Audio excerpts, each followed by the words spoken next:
On this episode of Small Biz 518, we're meeting with Lani Larson, author of Bright Ideas series. She's local, she's organic, and she's very inspirational. Hey Lani, how are you? Hi. Can you tell us what actually inspired you on this book idea? I've always written. I've written since I was about 4 years old because I have dyslexia, and I would actually journal about struggling to read. I didn't know that as I was writing, I was learning and finding my voice as a writer. So when I was older, I had a back surgery and I was sitting and I had to reach to turn on a light. It was painful. And I was like, wouldn't that be cool if that light stand came to life and gave bright ideas? And I sat in that moment, and in 1 hour, I wrote one of the stories that is in these books. So there's 2 books, there's 3 stories in each. And in each story, it's a family moves in, and Mr. Watts, he lives in apartment number 4. So the child comes in, they turn the light on, Mr. Watts comes to life, and they tell them what's going on in their life. And Mr. Watts later comes up with a bright idea to them. Then the child goes through, the motions of figuring out how to incorporate it and fix their problem. He's essentially a conscience, where a child is learning to have their conscience kind of turn on and learn right from wrong. 10 years of my life went by. Finally, my mother she kept saying to me, Lani, you need to get this published. I'm like, Mom, you're crazy. So my husband, he helped me get the word out and do lots of mailing out to publishing companies. So what's your mission as a children's author and a published poet?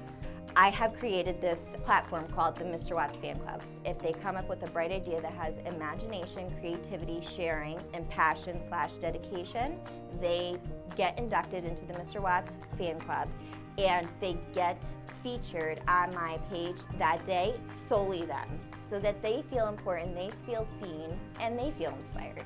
No matter what you are told is a disability or something that will hinder you, it actually can in turn be your superpower. I want all children to feel that they can accomplish any dream that's in their heart and their soul.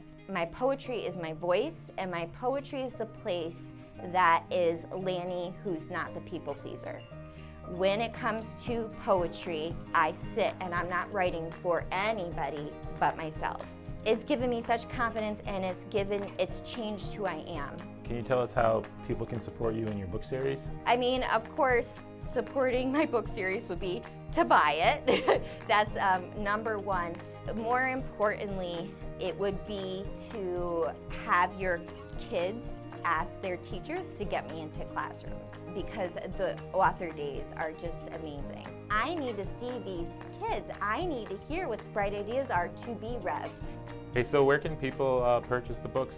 They can buy it on Amazon, Barnes & Noble, Google, Walmart.com, iTunes, Sundog Books in Florida, also the Northshire Bookstore in Saratoga, and the Little Book House and the Book House of Stuyvesant Plaza.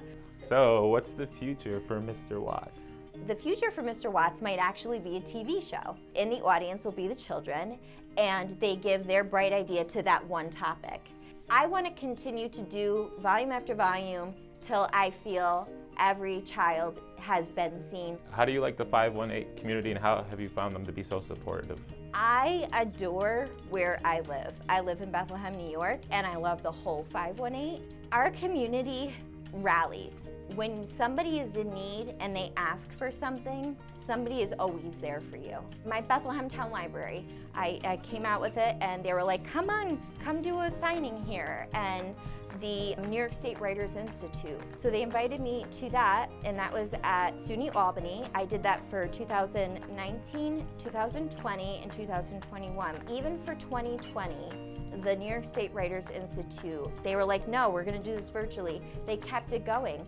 The bookstore in Stuyvesant Plaza, that'll forever be in my heart, because that was my first solo book signing. Every single one of these places were so welcoming to me. And if that's not like the 518 supporting artists, and all of these people have become a deep part of my life, it's not superficial, and they're part of my life now forever. That's it for this episode of Small Biz 518. To find out more information, visit MrWattsBrightIdeas.com and social media.